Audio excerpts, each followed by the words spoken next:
Pengumpulan dan analisis data produksi. Konsep dasar data dalam QMS. Pertama, peran data dalam sistem manajemen mutu. Dasar pengambilan keputusan. Dalam QMS ISO 9001/2015, semua keputusan harus berdasarkan bukti, data, bukan perkiraan atau opini. Misalnya, keputusan untuk meningkatkan kualitas produk harus didukung data defect, bukan hanya keluhan informal. Alat untuk mengukur kinerja. Data digunakan untuk memantau apakah proses sesuai target, misalnya target defect rate 1%. Identifikasi masalah dan peluang perbaikan.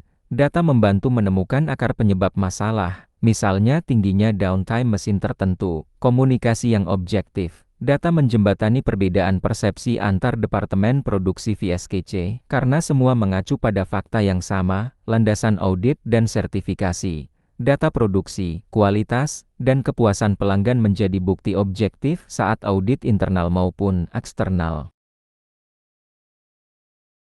Kedua jenis data dalam produksi. Data kuantitatif, angka atau terukur, mudah dihitung, dianalisis dengan statistik, dan dibandingkan antar periode. Contoh, jumlah produk yang diproduksi per shift, persentase cacat defect rate, cycle time rata-rata, frekuensi downtime mesin.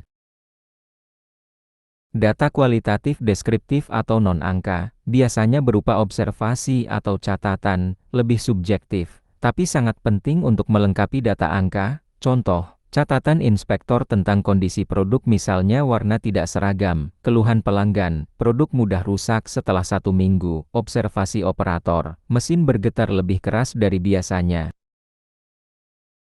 Ketiga, prinsip fact-based decision making.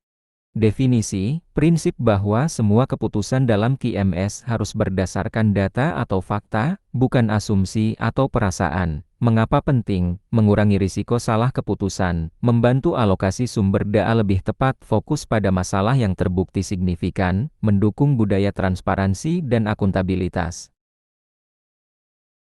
Aplikasi dalam QMS, menentukan tindakan korektif berdasarkan hasil analisis data defect. Menggunakan hasil Customer Satisfaction Survey untuk peningkatan layanan, memantau Key Performance Indicator KPI produksi sebelum mengambil keputusan strategis.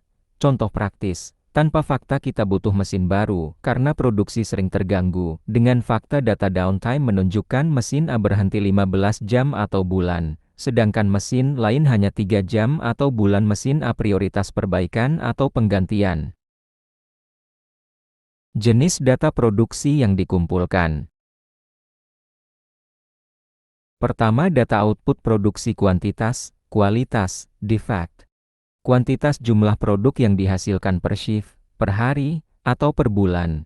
Berguna untuk mengukur kapasitas produksi vs target. Kualitas persentase produk sesuai standar OK vs tidak sesuai nanogram, digunakan untuk menilai efektivitas kontrol kualitas. Defect cacat jumlah produk rusak atau tidak lolos inspeksi, bisa dikategorikan per jenis cacat, misalnya retak, warna tidak sesuai, dimensi salah. Contoh, dari 10.000 unit yang diproduksi, 9.800 OK, 200 cacat, defect rate 2%. Kedua, data proses, cycle time, downtime, scrap. Cycle time, waktu yang dibutuhkan untuk menghasilkan 1 unit produk, indikator efisiensi proses, mempengaruhi kapasitas produksi. Downtime, lamanya mesin berhenti beroperasi karena kerusakan, stuck, atau menunggu material, digunakan untuk mengidentifikasi bottleneck dan kebutuhan maintenance. Scrap, jumlah material yang terbuang selama proses produksi, menunjukkan tingkat efisiensi penggunaan material. Contoh, mesin A rata-rata downtime 12 jam atau bulan, prioritas perbaikan dibanding mesin lain yang hanya 3 jam atau bulan. Ketiga, data pendukung material, mesin, tenaga kerja, material ketersediaan, kualitas, dan penggunaan bahan baku. Penting untuk menganalisis apakah defect berasal dari material yang tidak sesuai spesifikasi, mesin atau peralatan, kondisi mesin, umur, jadwal perawatan. Data ini berhubungan dengan downtime dan konsistensi kualitas produk.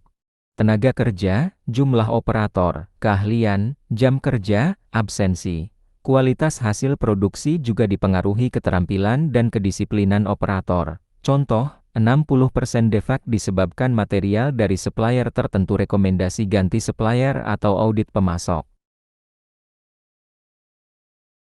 Macam-macam metode pengumpulan data produksi. Pertama, observasi langsung.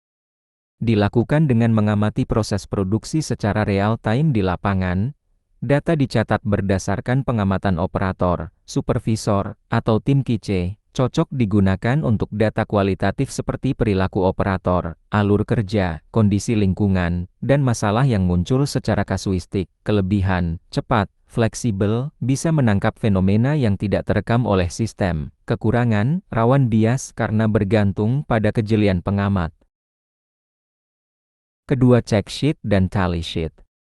Check sheet formulir sederhana untuk mencatat frekuensi atau jenis kejadian tertentu. Tally sheet lembar pencatatan berupa garis-garis tali untuk menghitung jumlah kejadian berulang, digunakan untuk data kuantitatif seperti jumlah defect, downtime, atau keluhan, membantu pola analisis awal sebelum dipindahkan ke grafik atau software analisis. Kelebihan, mudah digunakan, tidak butuh alat canggih. Kekurangan, membutuhkan kedisiplinan pencatatan manual.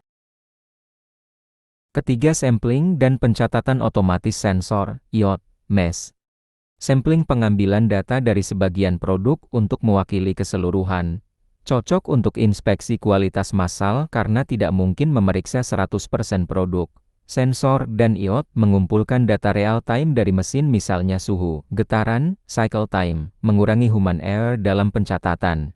MES, Manufacturing Execution System, sistem digital yang mengintegrasikan data mesin, tenaga kerja, material, dan order produksi, memberikan laporan otomatis seperti output, downtime, reject, dan OE. Kelebihan, cepat, akurat, real-time, mempermudah analisis big data. Kekurangan, butuh investasi teknologi dan integrasi sistem. Kualitas data produksi. Pertama, validitas data. Definisi, data harus benar-benar mewakili kondisi yang diukur. Jika data salah, misalnya salah ukur, salah input, atau sumber tidak akurat, maka analisis dan keputusan juga akan salah. Validitas menekankan apakah data sesuai dengan kenyataan di lapangan. Kedua, reliabilitas data. Definisi, data harus konsisten jika diukur atau dicatat berulang kali dengan metode yang sama. Jika data berubah-ubah karena cara pencatatan berbeda, maka keandalannya rendah. Reliabilitas memastikan data bisa dipercaya untuk jangka panjang. Ketiga, konsistensi data. Definisi, format, istilah, dan cara pencatatan harus seragam antar bagian atau shift. Konsistensi penting untuk membandingkan data antar periode. Tanpa konsistensi, analisis tren produksi akan keliru. Keempat, pencegahan bias dalam pengumpulan data.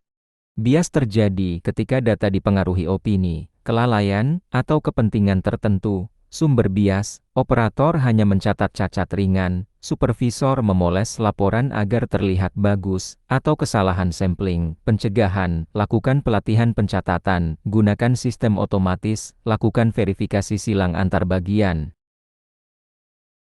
Kelima, standarisasi format data. Data harus menggunakan format standar agar mudah dipahami, dibandingkan, dan dianalisis.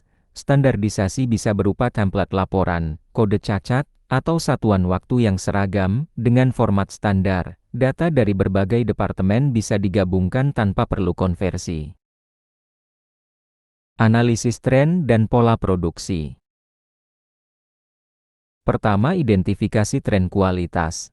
Definisi, mengamati pola perubahan kualitas produk dari waktu ke waktu, harian, mingguan, bulanan. Tujuan, mengetahui apakah kualitas meningkat, menurun, atau stabil. Manfaat, dapat digunakan untuk perencanaan perbaikan jangka panjang dan memprediksi kebutuhan perbaikan proses. Kedua, analisis variasi proses. Definisi, mengukur sejauh mana proses produksi menghasilkan output yang bervariasi dari standar, alat bantu, control chart, histogram, box plot. Tujuan, membedakan variasi alami common cause dan variasi khusus special cause. Manfaat, membantu tim produksi fokus pada penyebab utama ketidakstabilan proses. Ketiga, deteksi abnormalitas data. Definisi, mengidentifikasi data yang keluar dari pola normal outlier, penyebab umum, mesin rusak, material tidak sesuai, operator baru, atau gangguan eksternal, alat bantu, SPC Statistical Process Control, scatter diagram, analisis run chart. Manfaat, abnormalitas yang cepat terdeteksi dapat mencegah cacat massal.